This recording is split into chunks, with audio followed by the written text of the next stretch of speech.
उद्धरेदात्मनात्मान नात्मानमवसादयेत्। आत्मैव ह्यात्मनो बंधुरात्मैव रिपुरात्मना।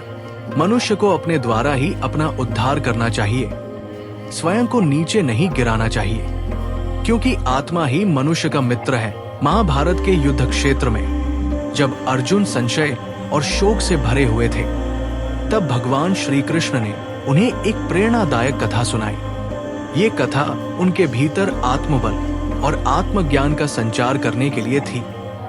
एक बार की बात है, विदर्भ नामक राज्य में एक युवा योद्धा युवन रहता था। वो देखने में बलशाली और धनुर्विद्या में निपुण था, परंतु उसके भीतर आत्मविश्वास और मानसिक दृढ़ता का अभाव था।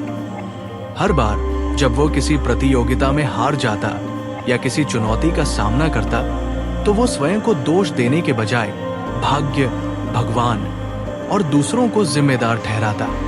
युवन हमेशा सोचता, क्या मैं दूसरों से कमजोर हूं? क्या मैं कभी विजयी हो पाऊंगा? एक दिन युवन धनुष बाण लेकर जंगल में अभ्यास करने गया। वहां उसने एक अपंग हिरण को देखा। वो हिरण पास की नदी से पानी पीने के लिए संघर्ष कर रहा था।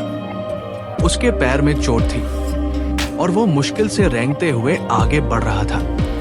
ये देखकर युवन को दया आई। उसने सोचा, ये हिरण इतना संघर्ष क्यों कर रहा है? ये तो अपने भाग्य के कारण दुख पाने के लिए ही बना है। उसी समय पीछे से एक महर्षि की आवाज सुनाई दी।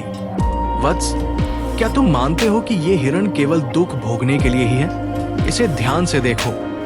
युवन ने फिर ध्यानपूर्वक देखा। उसने देखा कि हिरण ने अपनी पूरी ताकत लगाकर नदी तक पहुंचा, पानी पिया और फिर 3 पैरों पर उछलते हुए एक सुरक्षित स्थान तक चला गया।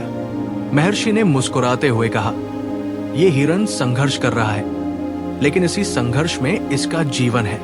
यदि ये हार मान लेता तो ये भूख प्यास से मर जाता। ठीक इसी तरह जीवन में हर व्यक्ति को अपने उद्धार के लिए स्वयं प्रयास करना होता है, अपने मन को संबल देना होता है। जो व्यक्ति स्वयं का सहारा नहीं बनता, वो दूसरों का सहारा भी कभी प्राप्त नहीं कर सकता।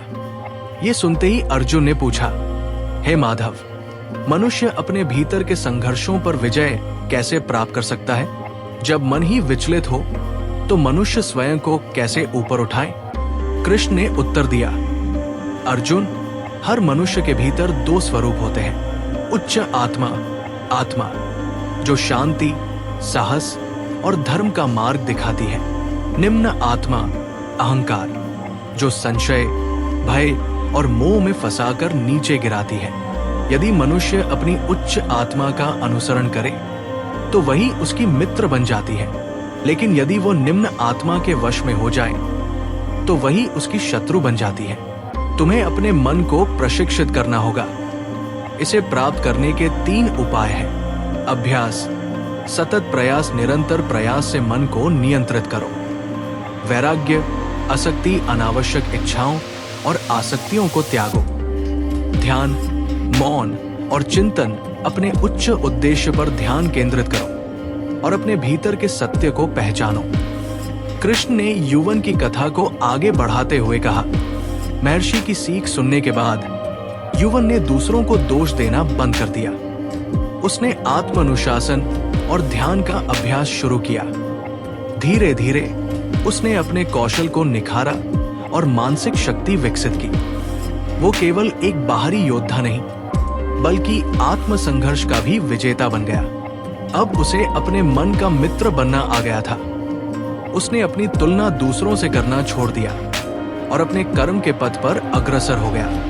कृष्ण ने अर्जुन की ओर देखा और कहा, अर्जुन, याद रखो कि तुम्हारा सबसे बड़ा युद्ध बाहरी शत्रुओं से नहीं, बल्कि तुम्हारे भीतर के भय और संशय से है। अपने मन को अनुशासित करके अपने मित्र बनाओ। ये युद्ध तुम्हारे विजय का मार्ग प्रशस्त करेगा। अर्जुन ने सिर झुकाकर कहा, हे केशव, आपकी ये कथा मेरे भीतर नया आत्मविश्वास जगा रही है। अब मैं अपने मन का स्वामी बनने का प्रयास करूंगा। ये कथा अर्जुन और युवन दोनों के लिए आत्मज्ञान का संदेश थी।